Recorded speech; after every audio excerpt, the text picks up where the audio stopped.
Hello everyone, Brexit is back in the headlines and this time it's Labour making promises. Promises to fix everything, to reverse the damage the Conservatives have done. I talked about this yesterday already, but here's the question, how much is really going to change? So let's start with what we heard from David Lammy. At the Labour Party conference, Lammy stood in front of a sea of red and declared that Britain is back. Bold statement, right? He talked about how Labour understands something the Tories apparently don't, that Britain's strength relies on its alliances. And his solution? Reduce trade barriers with the EU. Now, this is a promise we've heard before to boost business, jobs and growth, but will it deliver? So let's break this down. Labour says they are committed to a fresh start with the EU. Keir Starmer's been travelling around Europe, meeting leaders like Olaf Scholz, and Emmanuel Macron. And it's clear they want to rebuild relationships post-Brexit. But here's where the real test begins. How much can Labour actually change? Because if you look at the numbers, Brexit has hit Britain hard. We're talking about £23 billion in lost exports to the EU per quarter. That's 4 to 5% of GDP just wiped out. And small businesses, they are hurting even more. Many have lost 25 to 30% of their trade. And I talked about Thornberry yesterday and what she says. And this isn't just bureaucracy, it's real economic pain.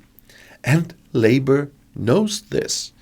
Stella Creasy, another Labour MP, called out the horror stories that Brexit has caused.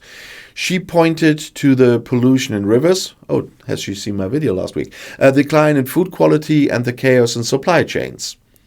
But what's their plan to fix it? Well, Emily Thornberry, another key Labour figure, talked about renegotiating the trade deal with the EU, which won't happen. There are things they can do, but not that. Improvements like a veterinary agreement, mutual recognition of standards, and easier youth exchanges, those points I give her are possible. But it sounds good on paper. But is this enough?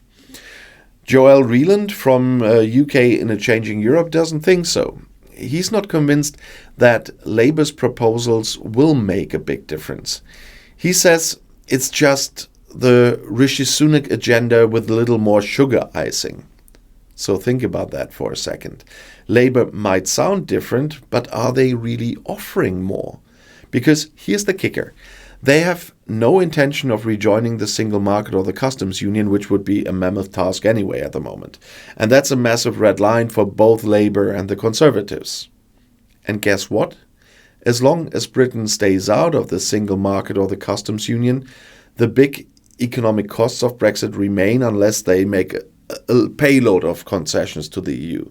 And that's what Anand Menon, another expert, pointed out at the conference. Sure, Labour can remove some barriers to trade, but it won't fix the deeper issues. It's like putting a band-aid on a broken bone. The longer they stay out of the EU, the more the economies drift apart. And when the rules in Brussels change, Britain's left scrambling to keep up. So what are we really looking at here?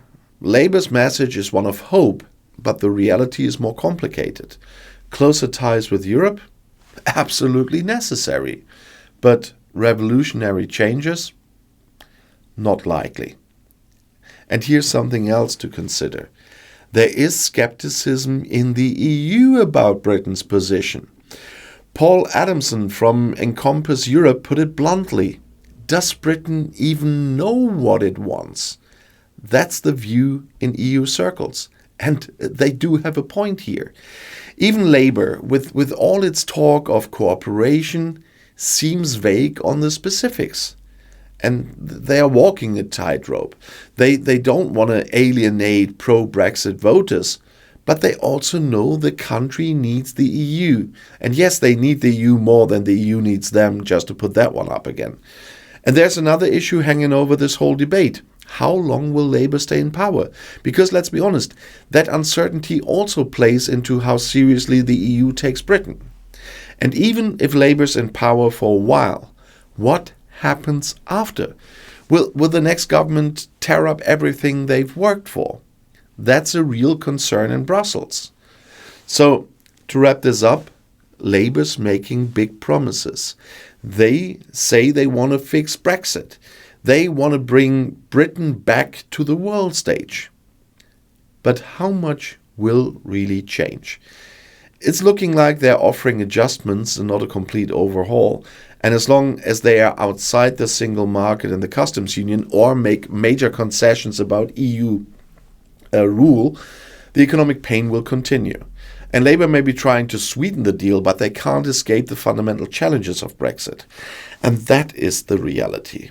And now the question is, will it be enough for Britain? I have sincere doubts here, because if they don't rejoin the EU, if they don't join the single market or the customs union, and all three things are something I personally don't see happen from the other side either, because there would be tons of barriers to do that. Are they willing to make concessions which would bring EU control about a lot of topics like food standards and a lot of other things that exactly the Brexiteers never wanted? And now the EU would need the control about those things without them being even a member, which would be much worse than before, to repair those damages. And I don't see any government in Britain agreeing to that. Nevertheless, the next video is right here in the end screen, and let's see what comes next.